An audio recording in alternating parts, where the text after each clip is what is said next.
Assalamualaikum warahmatullahi wabarakatuh.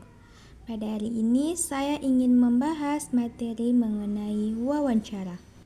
Wawancara adalah suatu proses interaksi antara dua atau lebih individu dengan tujuan untuk mendapatkan informasi, pemahaman, atau evaluasi mengenai suatu topik atau subjek tertentu.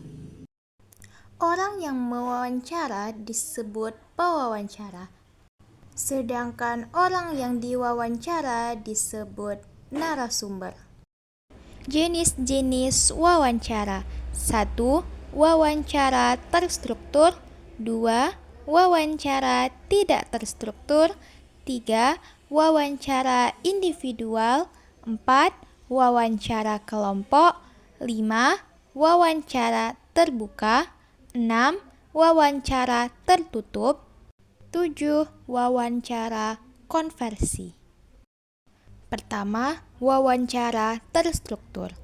Wawancara terstruktur ialah wawancara yang dilaksanakan secara terencana dengan berpedoman pada daftar pertanyaan yang telah dipersiapkan sebelumnya.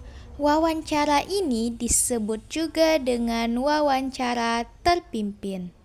Selanjutnya, wawancara tidak terstruktur. Wawancara ini kebalikan dari wawancara terstruktur. Wawancara tidak terstruktur adalah wawancara yang tidak berpedoman pada daftar pertanyaan. Wawancara ini disebut juga dengan wawancara bebas. Selanjutnya, wawancara individual. Wawancara individual adalah wawancara yang dilaksanakan oleh seseorang pewawancara dengan seorang narasumber. Pelaku wawancara ini yaitu satu pewawancara dan satu narasumber yang tugasnya sebagai penanya dan penjawab. Lalu ada wawancara kelompok.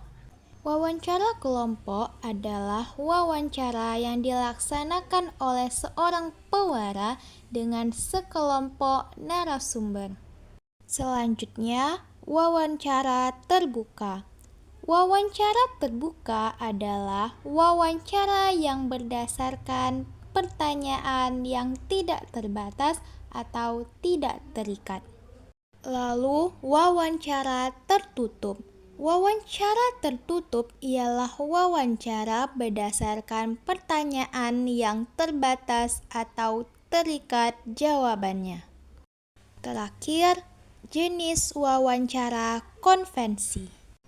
Wawancara konvensi ini ialah wawancara yang dilaksanakan oleh seorang pewawancara dengan sekelompok narasumber dalam satu tempat dan satu waktu secara bersamaan. Jenis-jenis pertanyaan dalam wawancara. Pertama, gunakan kata apa yang berfungsi untuk menanyakan hal atau peristiwa yang terjadi. Selanjutnya, gunakan kata berapa untuk menanyakan jumlah. Lalu, gunakan kata tanya siapa untuk menanyakan pelaku atau orang. Lalu, gunakan kata di mana untuk menanyakan tempat kejadian. Selanjutnya, gunakan kata kapan untuk menanyakan waktu. Lalu, gunakan kata mengapa untuk menanyakan sebab terjadinya peristiwa. Dan terakhir, gunakan kata bagaimana untuk menanyakan keadaan atau proses terjadinya peristiwa. Hal-hal yang harus diperhatikan saat wawancara. Pertama, kita harus tepat waktu. 2. Bersikaplah sopan dan santun kepada narasumber. 3. Dahulukan pertanyaan yang ringan dan sederhana. 4. Bertanya dengan kalimat yang jelas dan sopan. 5. Hindari pertanyaan bersifat pribadi. 6. Mencatat hal penting hasil wawancara dan simpulkan. 7. Jangan menyela saat narasumber berbicara. 8. Selesai wawancara, ucapkanlah terima kasih. Tahapan berwawancara. 1. Menentukan topik wawancara. 2. Menentukan narasumber sesuai dengan topik yang akan dibahas dalam wawancara.